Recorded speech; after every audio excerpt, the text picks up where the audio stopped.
Hey guys, Mike here, and today we're going to have a quick look at the Nokia Asha 205, a very basic and also very affordable mobile phone. So this is not the kind of devices I'm usually reviewing, but if you're after a regular phone for taking calls, texting and some other basic stuff, you might find it good enough. We'll start this clip by showing you what comes in the box next to this phone, and we'll continue with the actual review shortly after that.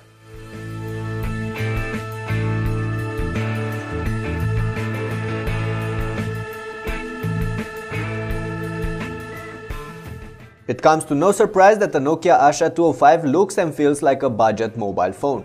Even so, the plastic casing is not really that bad, and the slight texture on the back of the phone does offer a fair amount of grip. Our version comes in a mix of black and cyan, but this handset is also going to be available in several other colors. Of course, the rear plate can be easily popped open, and behind it there's the battery, the SIM slot and the microSD card slot.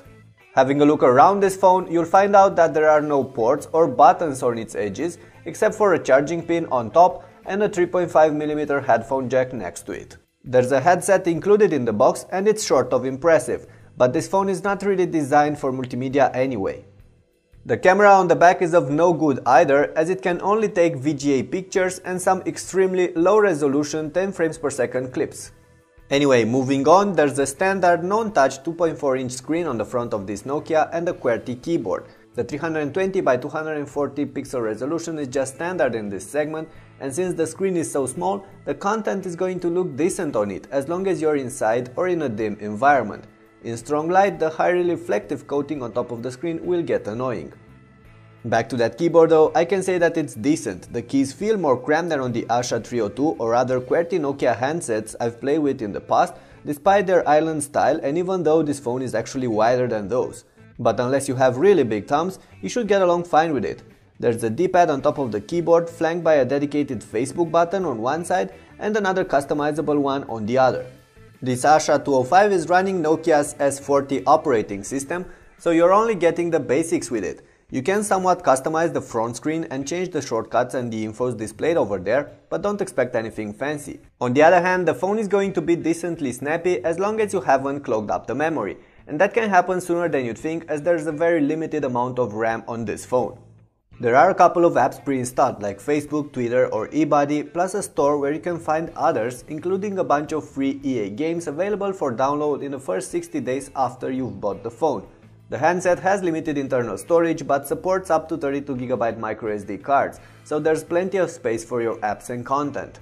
The email manager is decent for this class, and the Nokia Express browser with Flash and JavaScript support is not that bad either. However, there's one thing you're going to find extremely annoying when trying to browse or download stuff from the store. The Nokia Asha 205 lacks both Wi-Fi and 3G connectivity, so the only way you're actually getting online is via Edge, and Edge speeds are so slow. As a side note, Nokia did bundle their 205 with this thing called SLAM that allows you to send files via Bluetooth quicker and without having to pair devices in advance. Interesting, but it only works with compatible Nokia phones and a bunch of Android devices. Anyway, there's little more to add about this Nokia Asha 205, so in the next couple of seconds I'm going to show you how this phone deals with a couple of everyday activities.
As expected, the 205 handles basic phone tasks quite well, like taking and receiving calls, sending text messages and so on. Note that we have the single SIM version of the Asha 205 here, but there's a dual SIM option available as well, with a hot swappable extra SIM slot on one side, and I think most of you will be interested in that one. But while not a smartphone, the Nokia Asha 205 is a bit more than a regular dumb handset, and it offers a bunch of useful apps and games. But since it runs S40, you're not going to get some goodies like multitasking and Nokia's maps, for instance. Even so, the 205 has plenty to offer, and considering it's a very affordable device, I believe it will get quite popular on emerging markets from Asia, Africa or Eastern Europe. Personally, I don't get it why there's no Wi-Fi on this phone, but besides that, there's little I could nag about it. Even the battery life is good. Although there's only a rather small 1020 mAh battery inside this phone, it can easily run for 2 or 3 days on each charge, with medium use, or even longer if used lightly. So in the end, the Asha 205 can be a good option if you're after a fairly nice looking and cheap phone with a QWERTY keyboard. Just make sure to know exactly what it can and cannot do before buying it to save yourself of any future surprises. Okay, that's about it for now. Thank you for watching, and let me know what do you think about the Nokia Asha 205 in the comments below. Besides that, make sure to leave a thumbs up if you enjoyed this clip, and I'll catch you guys soon.